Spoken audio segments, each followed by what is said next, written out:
Hello dear friends, मेरे YouTube channel में आपका स्वागत है।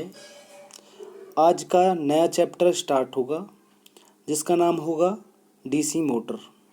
ये परीक्षाओं के लिहाज से बेहद ही महत्वपूर्ण चैप्टर है। यहाँ से बहुत सारे क्वेश्चन परीक्षाओं में पूछे जाते हैं। यूपी पीसीएल टेक्नीशियन, यूपी आर्विनल TG2, DMRC व DRDO इत्यादि परीक्षाओं में यहाँ से बेहद ही प्रश्न पूछे जाते हैं। तो आइए देखते हैं। डीसी मोटर वैद्युतिक ऊर्जा को यांत्रिक ऊर्जा में परिवर्तित करने वाली मशीन मोटर कहलाती है।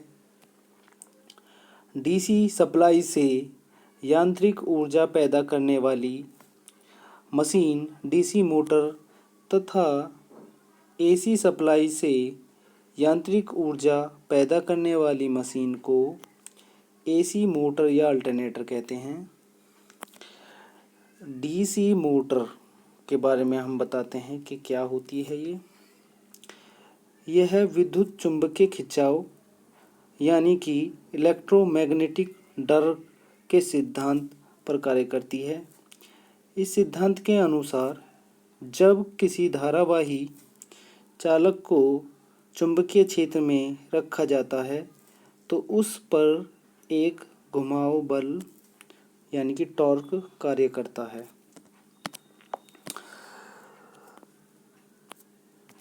डीसी मोटर तथा डीसी जनरेटर की बनावट समान होती है, परंतु फ्रेम की संरचना थोड़ी सी भिन्न होती है।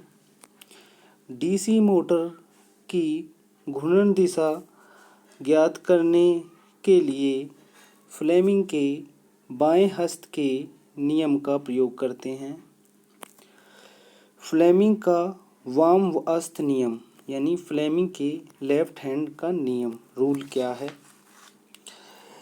इस नियम के अनुसार यदि बाएं हाथ की प्रथम दो उंगलियां तथा अंगूठे को परस्पर समकोण बनाते हुए इस प्रकार फैलाया जाए कि पहली उंगली चुंबकीय क्षेत्र की दिशा और बीच की दूसरी उंगली चालक में वैद्युत धारा प्रवाह की दिशा को इंगित करे तो अंगूठा चालक की घुमाव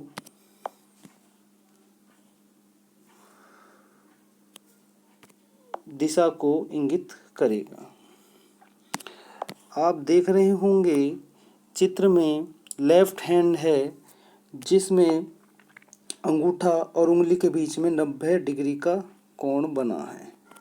ठीक है, पहली उंगली और दूसरी उंगली के बीच में भी देखेंगे यहाँ पर, तो यहाँ पे भी 90 डिग्री का कोण ही बनेगा। यही फ्लेमिंग के लेफ्ट हैंड का नियम है। किसी चुंबकीय क्षेत्र में अवस्थित विद्युत धारावाही चालक में पैदा होने वाले घुमाव बल की दिशा ज्ञात करने के लिए फ्लेमिंग नामक वैज्ञानिक ने एक नियम बनाया था जो फ्लेमिंग का बायां हस्त नियम कहलाता है। आप देखेंगे जो अंगूठा होगा वो मोशन यानी कि गति को दर्शाता है और जो पहली उंगली है यह है फ्लक्स को दर्शाता है और दूसरी उंगली I4 करंट होता है। I जो करंट विद्युत करंट यानी कि वैद्युत धारा जो होती है उसको I से डिनोट करते हैं, तो ये वैद्युत धारा को दर्शाता है। ठीक है, करंट को दर्शाता है। ठीक है दोस्तों, डीसी मोटर के मुख्य भाग, पहला तो बॉडी होती है जो डीसी मोटर की जो बाह्य बॉडी होती है। मशीन के बाह्य भाग को बॉडी या यॉक कहते हैं। इसका मुख्य कार्य मोटर के आंतरिक भाग की रक्षा के साथ साथ चुंबकीय बल रेखाओं के लिए मार्ग प्रदान करना है और यह कास्ट आयरन अथवा कास्ट स्टील से बनाई जाती है। तो देखो दोस्तों, यहाँ से प्रश्न बनता है कि बताइए डीसी मोटर के मुख्य भाग की बॉडी किस चीज़ की बनाई जाती है।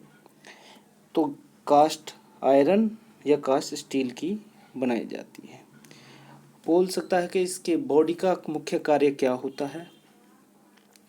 तो इसका मुख्य कार्य होता है आंतरिक भागों की रक्षा के साथ साथ चुंबकीय बल रेखाओं के लिए मार्ग प्रदान करना होता है। ठीक है। अब नेक्स्ट होता है फील्ड पोल। एक तो बॉडी होती है, दूसरा फील्ड पोल होता है उसके अंदर। इनका मुख्य कार्य चुंबकीय क्षेत्र स्थापित करना होता है।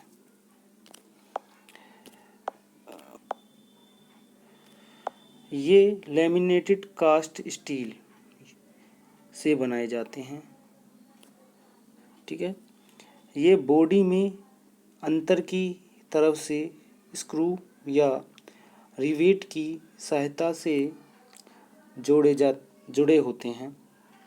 इनकी न्यूनतम संख्या 2 तथा अधिकतम संख्या सामान्यतः 8 होती है। आर्मेचर। ठीक है। आर्मेचर यह मोटर का घूमने वाला भाग रोटर है जो सिलिकॉन स्टील की पत्तियों को एक साथ जोड़कर बनाया जाता है ताकि इसमें हिस्टेरिसिस क्षति अथवा भंवर धारा यानी एडी करंट क्षति कम हो। इसमें आर्मेचर कॉइल स्थापित करने के लिए स्लॉट कटे होते हैं।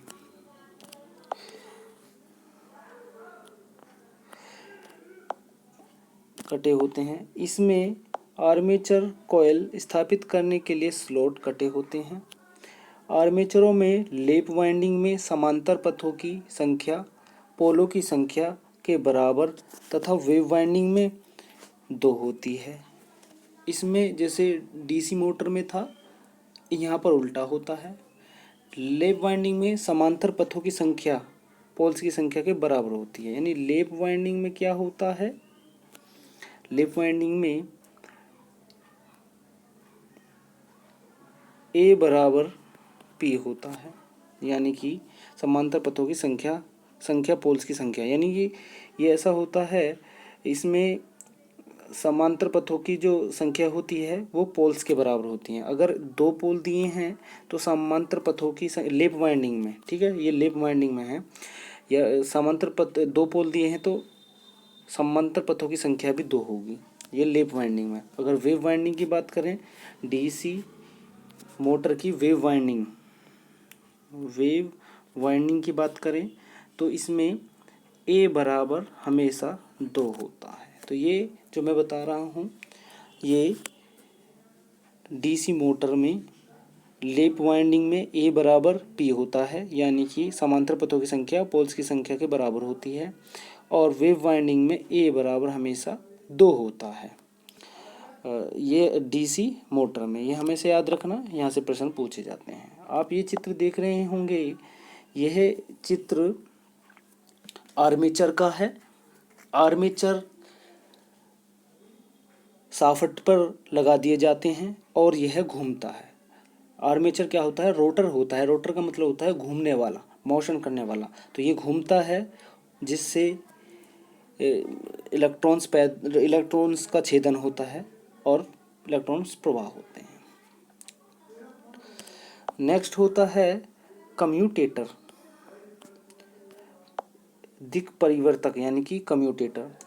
यह है हार्ड ड्रॉन तांबे की मोटी पत्तियों के बकेलाइट के आधार पर कसकर बनाया जाता है। पत्तियों सेगमेंट्स के बीच में अभ्रक भरा रहता है। यह आर्मेचर के साथ शाफ्ट पर लगा होता है। यह आर्मेचर के साथ शाफ्ट पे लगा होता है। आर्मेचर के साथ इसको लगाया जाता है। देखो, जिस डीसी मोटर में कम्यूटेटर लगाया जाता है वह डीसी मोटर एसी प्रदान करेगी। एसी यानी कि अल्टरनेटर करंट बाहर निकालेगी। अगर कम्यूटेटर नहीं लगा है, और यह बाह्य युक्ति है जिसे आर्मेचर पर लगाया जाता है। अगर किसी डीसी मोटर में इसको नहीं लगाया है तो वह मोटर डीसी मोटर यानी डीसी करंट बाहर निकालेगी। ठीक है। नेक्स्ट है ब्रश। यह कार्बन का बना होता है। कार्बन के बने ब्रश नरम और स्व लुब्रिकेटिंग होते हैं। ब्रश के द्वारा ही करंट मोटर को दिया जाता है। देखो, नेक्स्ट होता है विरोध विद्युत वाहक बल यानी कि बैक ईएमएफ क्या होता है। विरोधी विद्युत वाहक बल या फिर बैक ईएमएफ फैराडे के विद्युत चुंबकीय प्रेरण के नियम के अनुसार मोटर के आर्मेचर में फील्ड पोल्स द्वारा स्थापित चुंबकीय फ्लक्स के कारण एक विद्युत वाहक बल प्रेरित हो जाता है, जिसे विरोधी ईएमएफ या बैक ईएमएफ कहते हैं। इसे काउंटर विद्युत वाहक बल भी कहते हैं। बैक ईएमएफ आरोपित विद्युत वाहक बल का विरोध करता है। जो बैक ईएमएफ होता है वो आरोपित विद्युत वाहक बल का विरोध करता है। बैक ईएमएफ की दिशा फ्लेमिंग के दाएं हस्त के नियम से ज्ञात होती है। तो यहाँ से देखो, ये प्रश्न पूछा जा सकता है कि बताइए डीसी मोटर में बैक ईएमएफ की दिशा कैसे ज्ञात की जाती है। तो किससे? फ्लेमिंग के दाएं हस्त नियम से ज्ञात की जाती है। बैक ईएमएफ का मान सदैव आरोपित ईएमएफ से कम होता है। इसे ईबी से सूचित करते हैं। डीसी मोटर में बैक ईएमएफ नहीं होने पर मोटर गति नहीं करेगा। ठीक है। देखो, अगर डीसी मोटर, क्वेश्चन ये आ सकता है, बताइए अगर डीसी मोटर में बैक ईएमएफ नहीं है तो क्या प्रभाव होगा। तो मोटर गति नहीं करेगी। आपको यहीं क्लिक कर देना। बैक ईएमएफ ज्ञात करने का व्यंजक यानी कि बैक ईएमएफ ज्ञात कैसे किया जाएगा, आपको मैंने बताया है कि बैक ईएमएफ किस प्रकार करता है। यह बैक ईएमएफ कैसे ज्ञात किया जा सकता है, यह फ्लेमिंग के लेफ्ट हैंड नियम के द्वारा ज्ञात किया जा सकता है। और इसका एक फॉर्मूला भी है जो ये इस प्रकार है, EB = 5ZN/60 × P/A होता है। ठीक है। इसमें देखो, फाई प्रति पोल चुंबकीय फ्लक्स होता है जिसे वेबर में, इसकी इकाई वेबर होती है, इसको वेबर में नापा जाता है। जेड होता है आर्मेचर चालकों की संख्या होती है। एन आर्मेचर की घूर्णन गति जिसे आरपीएम में नापा जाता है। आरपीएम होता है रोटर पर मिनट होता है। पी पोल्स की संख्या। ए आर्मेचर वाइंडिंग में समानांतर पथों की संख्या। मोटर स्टार्टिंग के समय उच्च धारा लेती है क्योंकि उस समय ईबी का मान 0 होता है। आरोपित विद्युत वाहक बल V तथा बैक ईएमएफ में निम्न संबंध होता है। देखो, बैक ईएमएफ में क्या संबंध होता है, EB यानी कि EB = V - IA/RA होता है। IA क्या होता है, आर्मेचर धारा होती है। RA क्या होता है, आर्मेचर प्रतिरोध, किसमें, ओम में होता है। तो प्रतिरोध की इकाई ओम होती है, तो इसलिए आर्मेचर प्रतिरोध ओम में होता है। नेक्स्ट होगा आर्मेचर टॉर्क यानी कि आर्मेचर बलाघूर्ण। इसे TA से निरूपित किया जाता है। यह प्रति पोल चुंबकीय फ्लक्स तथा आर्मेचर करंट पर निर्भर करती है। डीसी मोटर की गति, speed of DC motor. DC motor की गति बैक ईएमएफ के अनुक्रमानुपाती तथा फ्लक्स के व्युत्क्रमानुपाती होती है। उपरोक्त तथा निम्न सूत्र से निर्धारित है। एन ए समानुपाती V minus I A R A upon five होता है। इसको रट लेंगे, इससे कई सारे क्वेश्चन एग्जाम में पूछे जाते हैं। इसमें होता है, आपको बता दूं, एन आर्मेचर घूर्णन गति आरपीएम में होता है। आरपीएम का मतलब मैंने बता दिया है, रोटर पर मिनट होता है। वी आरोपित ईएमएफ वोल्ट्स में, आई ए आर्मेचर धारा में, आर ए आर्मेचर प्रतिरोध में, प्रतिरोध को ओम में नापा जाता है। फाई फ्लक्स में, और फाई जो होता है फ्लक्स होता है, जिसका फ्लक्स को की इकाई वेबर होती है। जेड आर्मेचर चालकों की संख्या होती है। पी पोल्स की संख्या। ए आर्मेचर के समांतर पथों की संख्या होती है। ठीक है, के बराबर Z P upon 60 A B होता है।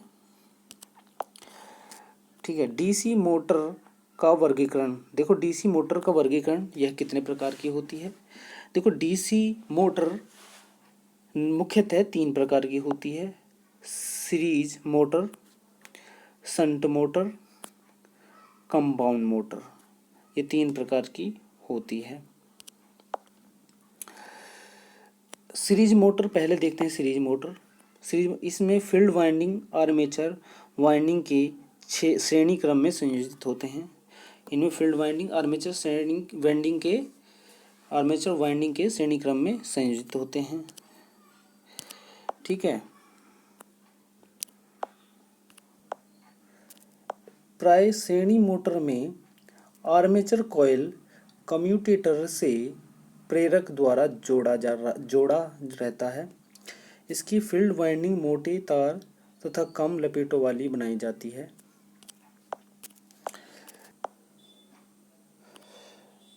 इसमें starting torque full load torque का 5 गुना तक होता है, इसीलिए इसे कभी भी लोड रहित अवस्था में नहीं चलाना चाहिए, अन्यथा इसकी भयानक गति के कारण इसकी वाइंडिंग उखड़ सकती है।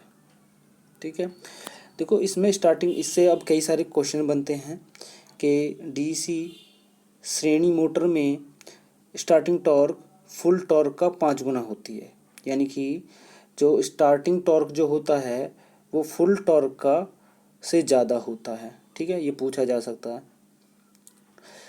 और इसमें ये भी पूछा सकता है कि कौन सी मोटर को लोड रहित नहीं चलाना चाहिए। तो डीसी सीरीज मोटर को नहीं चलाना जाना चाहिए, क्योंकि इसकी भयानक गति के कारण इसकी वाइंडिंग उखड़ सकती है। ठीक है, इसका उपयोग कहाँ होता है? रेल इंजन में होता है, क्रेन में, ट्रैक्शन कार्य इत्यादियों में किया जाता है। देखो, इसका उपयोग, ये प्रश्न पूछा जाता है कि बताइए रेल के इंजन में कौन सी मोटर लगाई जाती है। तो DC series motor rail engine में यूज़ की जाती है। और कहाँ की जाती है? डीसी सीरीज मोटर क्रेन में, क्रेन होती है जो भार को उठाती है, तो उसमें इसका यूज़ किया जाता है। ठीक है, तो ये बेहद ही महत्वपूर्ण है, यहाँ से क्वेश्चन आ सकता है। यदि किसी कार्यरत डीसी सीरीज मोटर की फील्ड वाइंडिंग अचानक ओपन सर्किट हो जाए तो मोटर रुक जाएगी। तो इसका जो प्रश्न पूछा जा सकता है, बताइए डीसी मोटर की फील्ड वाइंडिंग अचानक ओपन हो गई है तो सर्किट को क्या प्रभाव पड़ेगा? तो मोटर रुक जाएगी, और अगर उसकी सप्लाई बंद नहीं की जाए तो थोड़ी देर बाद वो फूक जाएगी। पहले रुकेगी और फिर वो सप्लाई बंद नहीं की तो फूक जाएगी, खराब हो जाएगी। लोड बढ़ने पर डीसी सीरीज मोटर का टॉर्क बढ़ता है। सीरीज मोटर में कम लोड पर गति उच्च होती है। सीरीज मोटर में निम्न टॉर्क पर गति उच्च होती है। देखो, यहाँ से ये भी प्रश्न बनता है कि सीरीज मोटर में कम लोड पर गति उच्च होती है, यानी कि अगर सीरीज मोटर में लोड कम है तो वो तेज गति करेगी, तेज़ी से घूमेगी और तेज़ी से कार्य करेगी। अगर लोड बढ़ गया है या लोड ज़्यादा है तो वो उसकी जो गति है वो कम रहेगी। ये जो है क्वेश्चन पूछा जा सकता है। नेक्स्ट होता है शंट मोटर। शंट मोटर को हम अब देखते हैं कि शंट डीसी मोटर क्या होती है। डीसी शंट मोटर, ठीक है। डीसी मोटर में फील्ड वाइंडिंग आर्मेचर तथा सप्लाई स्रोत के समांतर क्रम में संयोजित रहती है। देखो यहाँ पर हम डीसी शंट मोटर की बात कर रहे हैं, तो इसमें फील्ड वाइंडिंग और आर्मेचर तथा सप्लाई स्रोत के समांतर क्रम में जुड़े होते हैं। तो ये देखो एसी में क्या था, डीसी सीरीज मोटर में वो एक समान जुड़े हुए थे, मगर इसमें समांतर क्रम में जुड़े हुए हैं। इसकी फील्ड वाइंडिंग पतले तार तथा अधिक लपेटों वाली बनाई जाती है। इसका starting torque full load torque का लगभग 1.5 गुना होता है। इसमें फील्ड सप्लाई फ्लक्स का मान लगभग स्थिर रहता है। देखो इसमें यहाँ से प्रश्न आ सकता है कि इसमें फील्ड फ्लक्स का मान लगभग कैसा रहता है, स्थिर रहता है, एक समान ही रहता है। इसमें क्या है कि स्टार्टिंग जो टॉर्क है वो फुल टॉर्क का लगभग 1/5 गुना होता है, यानी 1.5 गुना ज़्यादा होता है। और उसमें 5-6 गुना ज़्यादा था सीरीज मोटर में, ये याद रखने वाली बात है। और शंट मोटर में लोड बढ़ने पर मोटर की दिशा हल्की सी कम होगी, ज़्यादा कम नहीं होगी। अगर हम बात करें डीसी श्रेणी मोटर की, तो उसमें लोड बढ़ेगा तो उसकी स्पीड कम होगी, मोटर की स्पीड कम होगी। मगर शंट मोटर में क्या है कि इस शंट मोटर पे अगर लोड बढ़ता है तो डीसी शंट मोटर की गति थोड़ी कम होगी। इसे स्थिर गति वाली मोटर भी कहा जाता है, क्योंकि लोड के बढ़ने पर इसकी गति में बहुत ही कम प्रभावित होती है। मैंने आपको बताया थोड़ी कम, यानी कि थोड़ा बहुत ही कम परिवर्तन होता है। इसका उपयोग grinder, blower, drill machine, polisher आदि में किया जाता है। देखो डीसी शंट मोटर का यूज़ जो होता है वह ड्रिल मशीन में होता है। देखो ड्रिल मशीन होता है जो छेद करते हैं दीवारों में या कहीं पर भी, विद्युत युक्ति है ये भी। इसका यूज़ किया जाता है इलेक्ट्रीशियन में, तो इसमें डीसी शंट मोटर यूज़ होती है। पॉलिस्टर में भी, ब्लोअर में भी, ब्लोअर लैंप होता है उसमें भी यही होता है। ग्राइंडर मशीन होती है, उसमें भी डीसी शंट मोटर का यूज़ किया जाता है। नेक्स्ट है, यदि कोई डीसी शंट मोटर लोड रहित अवस्था में कार्यरत है और उसकी फील्ड वाइंडिंग ओपन हो जाए तो मोटर रुक जाएगा, ठीक है। इस मोटर में लोड टॉर्क के अनुक्रमानुपाती होता है। इस मोटर में टॉर्क वृद्धि का गति पर पड़ने वाला प्रभाव नगण्य होता है। अब नेक्स्ट आता है कंपाउंड मोटर। कंपाउंड मोटर बहुत ज़्यादा इम्पोर्टेंट है, यहाँ से क्वेश्चन बनते हैं। हम देखेंगे कि इसमें 2 प्रकार की फील्ड वाइंडिंग अर्थात सीरीज और शंट प्रयोग की जाती है। ये 2 प्रकार की होती हैं, एक cumulative compound motor, B differential compound motor. ये 2 प्रकार की होती है। कंपाउंड मोटर कम्युलेटिव कहलाएगा जब सीरीज और शंट फील्ड वाइंडिंग के द्वारा उत्पन्न चुंबकीय क्षेत्र एक दूसरे के साथ सहयोग करते हैं, ठीक है। अगर ये एक दूसरे के साथ सहयोग करेंगे, सीरीज और शंट फील्ड वाइंडिंग के सहयोग करके इनके द्वारा उत्पन्न चुंबकीय क्षेत्र एक दूसरे के साथ सहयोग करते हैं कंपाउंड और कम्युलेटिव मोटर में। अब हम देखेंगे ही नेक्स्ट होगा, हाँ, कम्युलेटिव कंपाउंड मोटर में लोड बढ़ने से गति बढ़ती है। कम्युलेटिव कंपाउंड मोटर की गति लोड बढ़ने पर सीरीज मोटर की अपेक्षा कम घटती है और शंट मोटर की अपेक्षा अधिक घटती है। कम्युलेटिव कंपाउंड मोटर का टार्क सीरीज मोटर से कम लेकिन शंट मोटर से अधिक होता है। कम्युलेटिव कंपाउंड मोटर का प्रयोग press, railing machine, lift, compressor, elevator आदि इत्यादियों में प्रयोग किया जाता है। तो देखो यहाँ से कई सारे क्वेश्चन बनते हैं कि बताइए कम्युलेटिव कंपाउंड मोटर का प्रयोग कहाँ होता है।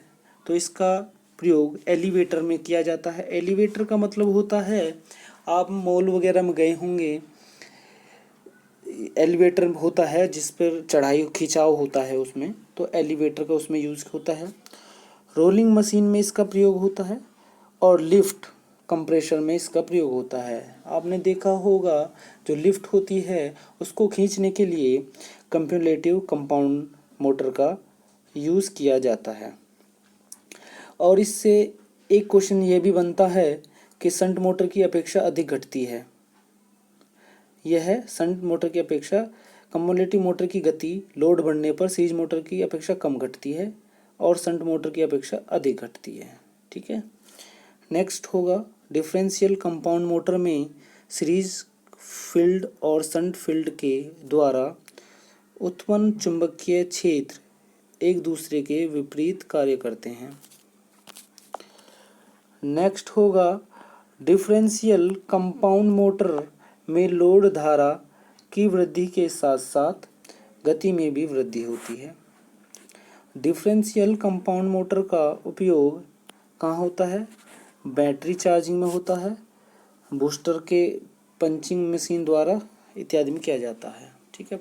बैटरी चार्जर होता है तो उसमें differential compound motor DC differential compound motor का यूज़ किया जाता है। आप अपने मोटर, ठीक है। नेक्स्ट होता है डीसी मोटर की क्षतियाँ, लॉसेस इन डीसी मोटर। देखो यह मुख्यतः डीसी मोटर में मुख्यतः 3 प्रकार की क्षतियाँ होती हैं। एक ताम्र क्षति जिसे कॉपर लॉस कहते हैं, लोह क्षति यानी कि आयरन लॉस, और यांत्रिक क्षति यानी कि मैकेनिकल लॉस। पहले हम देखेंगे ताम्र क्षति। ठीक है। ताम्र क्षति यानी कॉपर लॉस, यह वैद्युतिक शक्ति की वह क्षति है जो आर्मेचर तथा फील्ड वाइंडिंग के प्रतिरोध एवं ब्रशेज के संपर्क प्रतिरोध के कारण पैदा होती है। इसकी गणना I2R से किया जाता है, जहां I चालक से प्रवाहित धारा तथा R इसका प्रतिरोध है। इसका मान लोड परिवर्तन के साथ परिवर्तित होता रहता है। फिर आता है आयरन लॉस यानी कि लोह क्षति। आर्मेचर तथा फील्ड के क्रोड में होने वाली वैद्युत शक्ति की क्षति लोह क्षति कहलाती है। यानी आर्मेचर जो होता है और फील्ड के क्रोड में होने वाली वैद्युतिक शक्ति की क्षति इसमें लोह क्षति कहलाती है। यह 2 प्रकार की होती है, हिस्टेरिसिस लॉस और एडी करंट लॉस यानी भंवर धारा क्षति, जिसको इंग्लिश में कहते हैं भंवर धारा क्षति। मगर हम पहला है हिस्टेरिसिस क्षति यानी कि हिस्टेरिसिस लॉस। इसका फॉर्मूला भी होता है WH = eta BM 1.6 × F × I होता है। ठीक है। अब नेक्स्ट होगा एडी धारा क्षति। देखो हिस्टेरिसिस क्षति तापमान पर निर्भर नहीं करता है। हिस्टेरिसिस क्षति को कम करने के लिए हम हिस्टेरिसिस गुणक का पदार्थ प्रयोग किया जाता है। एडी धारा क्षति को कम करने के लिए क्रोड को लेमिनेटेड बनाया जाता है। ठीक है। देखो यहाँ से 2 क्वेश्चन बनते हैं। पहला कि बताइए हिस्टेरिसिस क्षति किस पर निर्भर, तापमान पर निर्भर करती है या नहीं। तो आपको बताना है हिस्टेरिसिस क्षति यानी हिस्टेरिसिस लॉस तापमान पर निर्भर नहीं करती है। चाहे सर्दी हो, चाहे गर्मी हो, चाहे कुछ भी हो, या मोटर गर्म हो गई हो, तो उस पर हिस्टेरिसिस क्षति का कोई प्रभाव नहीं पड़ता है। अब दूसरा क्वेश्चन आता है कि बताइए हिस्टेरिसिस क्षति को कम करने के लिए क्या करना चाहिए। तो हिस्टेरिसिस क्षति को कम करने के लिए हिस्टेरिसिस गुणांक का पदार्थ प्रयोग किया जाता है, जैसे सिलिकॉन स्टील। देखो हिस्टेरिसिस गुणांक का पदार्थ यूज़ किया जाता है, जैसे कि सिलिकॉन स्टील का यूज़ करते हैं, जिससे कि हिस्टेरिसिस क्षति ना हो। नेक्स्ट क्वेश्चन बनता है कि बताइए एडी धारा क्षति को या भंवर धारा क्षति को कम करने के लिए डीसी कंपाउंड मोटर में क्या किया जाता है। तो उसके लिए कम करने के लिए क्रोड को लेमिनेटेड बनाया जाता है। तो उसको क्या करते हैं, क्रोड को लेमिनेटेड बनाया जाता है। नेक्स्ट होता है यांत्रिक क्षति। हम देखेंगे कि यांत्रिक क्षति क्या है। ये यांत्रिक क्षति जो है यांत्रिक क्षति यानी मैकेनिकल लॉस। आर्मेचर में वायु के घर्षण से, बेरिंग के घर्षण से तथा ब्रशों के कम्यूटेटर के घर्षण से होने वाली क्षति यांत्रिक क्षति कहलाती है। यानी कि बेरिंग घिस गए हैं, बेरिंग के घर्षण से तथा ब्रशों के कम्यूटेटर के घर्षण से, वो यांत्रिक क्षति कहलाती है। उपरोक्त कुल क्षतियों को इस प्रकार दर्शाया जाता है। देखो पहला स्टेट क्षति क्या होती है। पहली वीडियो में भी मैंने जब डीसी जनरेटर में पढ़ा रहा था उसमें मैं बताया था, और इसमें बता रहा हूँ। स्टेट क्षति जो होती है लोहा क्षति व यांत्रिक क्षति मिलकर स्टेट क्षति कहलाती है। यानी लॉस, आयरन लॉस और मैकेनिकल लॉस दोनों अगर लॉस हो रहे हैं तो स्टेट लॉस कहलाता है। नियत क्षति, लोह क्षति और यांत्रिक क्षति व शंट फील्ड क्षति तीनों मिलकर नियत क्षति बनाते हैं। अस्थिर क्षति, आर्मेचर क्षति व सीरीज फील्ड क्षति दोनों मिलकर अस्थिर क्षति कहते हैं। तो अतः कुल क्षति क्या होगी, नियत क्षति व अस्थिर क्षति दोनों मिलकर कुल क्षति यानी कि टोटल लॉस होता है। ठीक है। नेक्स्ट है, हेलो दोस्तों, अगर आपको मेरी YouTube वीडियो पसंद आई हो तो प्लीज़ लाइक और सब्सक्राइब करें, और मैं फिर हाजिर होता हूँ अपनी नेक्स्ट वीडियो के साथ। Thank you so much.